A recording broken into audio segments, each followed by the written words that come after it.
It is Monday again, and over the weekend I sold 18 items for an average price of just a few pennies over $20 each.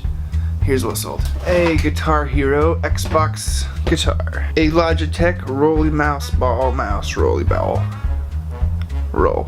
A Microsoft Standard Mouse. A Seashell Hermes tie. This sold for $35. A pair of broken Sony headphones. I mean, like really broken. A Braun charger. These are to two different buyers, but it's the same item. It's just a Nintendo DS power supply. A Magellan GPS 2000. Do you remember this thing? The Roby coin-eating robot from Radio Shack? I used to sell a lot more of these than I do now. It's just a Presto electric skillet, power and control.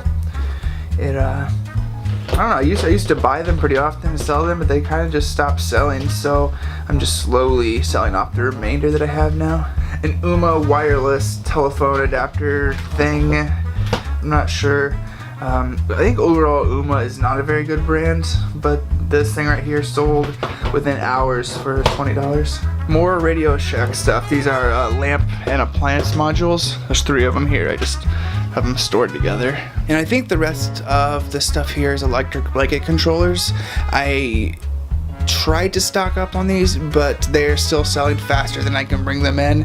And this summer, even though they're not going to sell, that's something I'm going to focus on, just getting as many blanket controllers as I can. Anyway, this is a Sunbeam blanket controller, a different kind of Sunbeam, a different kind of Sunbeam. And these are 2 Biddleford controllers here, 2 different buyers, same thing. And I think that's it. It is definitely the weekend of cables.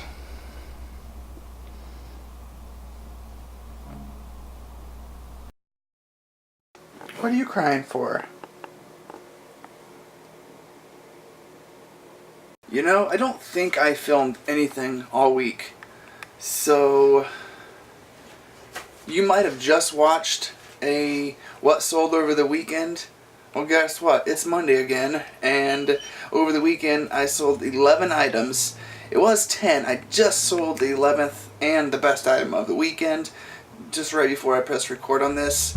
An average of, what did I say, 11 items at an average of $48 each. So here's what sold. Alright, starting things out, this is the West Bend, the original potpourri machine. It goes to 1500 watts, which it means is a little bit more sought after for roasting coffee, which I included a little bit of coffee in this batch. The person that is buying this is not using it to roast or to pop popcorn, they are using it to roast coffee. A Golf Buddy Pro, sold for $35. A Sony Discman. This is 2 pieces of a Keurig machine. It's the part the little pod goes in. Now, this is something I've never thought about selling before, but last week or so I looked it up, and let me see what this sold for. Yeah, here we go. So it sold for $35. So this is going to be something that I look out for from now on. A Sony camcorder power supply. An X10 power mid transmitter. A Microsoft ergonomic keyboard. Now I'm not sure if I'm going to say this right, but this is a Bang Olufsen controller. This thing is made of pretty heavy metal. Probably the heaviest controller I've ever came across. And it sold for $65. Adobe Photoshop Elements 5.0. This is Lowrider Magazine Unity Tour VHS tape. This tape sold for $20 or $25. And the last item is this old Fostex 4-track recorder. I included 4 new blank tapes, and it has the power supply just to try to sweeten the pot. Works. It's in pretty good clean condition.